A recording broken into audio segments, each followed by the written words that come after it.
အားလုံးပဲမင်္ဂလာပါ Marland to you M2 TV ကနေပြီးတော့မှပြန်လည်ကြိုဆိုလိုက်ပါတယ်ဒီနေ့မှာတော့ Marland အကြောင်းကိုပြောပြပေးသွားမှာဖြစ်ပါတယ်ကျွန်တော်တော့ Marland Care ဖြစ်ပါတယ်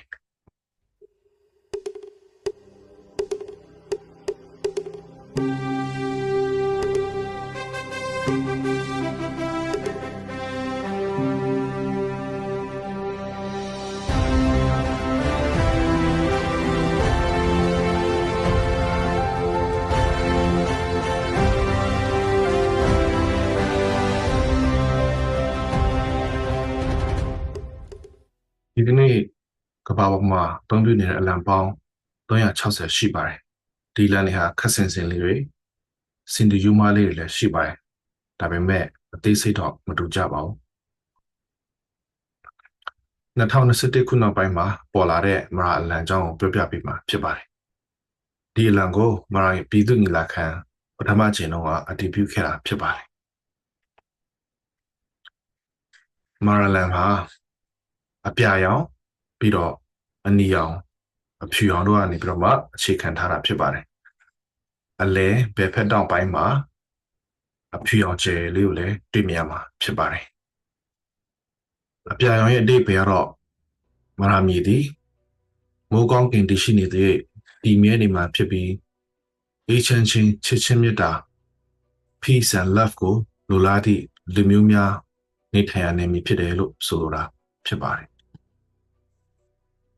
အဖြူရောင်ရဲ့အဓိပ္ပာယ်ကတော့သက်ရှင်းခြင်းနဲ့ယောသားဖြောင့်မတ်ခြင်းကိုကျင့်တရားတို့ကိုမြင်လို့တန်ဖိုးထားတဲ့နေမည်ဖြစ်တယ်လို့ဆိုလိုတာဖြစ်ပါတယ်အနီရောင်ရဲ့အဓိပ္ပာယ်ကတော့ရဲရင်ခြင်းတတိတစ္ဆာတို့ကိုစောင့်ထိန်ပြီး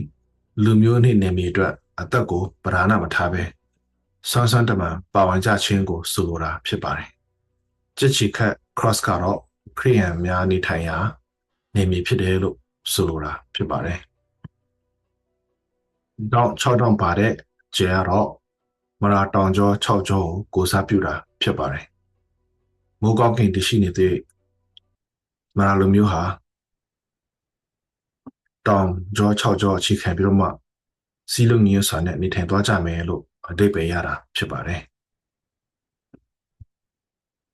တစ်ဆက်တည်းမှာမရာလန်နဲ့ခတ်ဆင်ဆင်အလံများစွာရှိပါတယ်ဒီထဲမှာ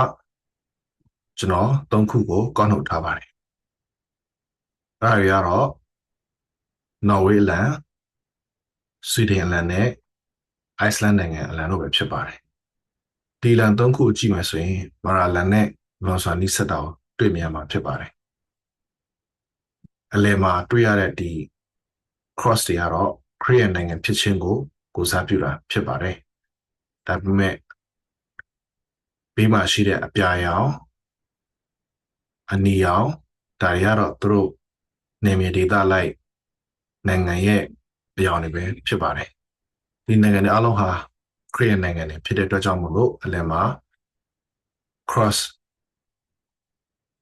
ဖြစ်မြင်ကိုတွေ့မြင်ရမှာဖြစ်ပါတယ်ဒီနိုင်ငံ၃နိုင်ငံရဲ့အလံရဲ့အဓိပ္ပာယ်တော့အသေးစိတ်ကျွန်တော်မပြောတော့ပါဘူးမရာအလံနဲ့မိဆက်တဲ့အရောင်တွေထဲကမှဒီ၃ခုကိုရွေးနှုတ်ပြီးတော့မှဖော်ပြရခြင်းဖြစ်ပါတယ်ခုလိုကြည့်ရှုပေးအတွက်ကျေးဇူးတင်ပါတယ်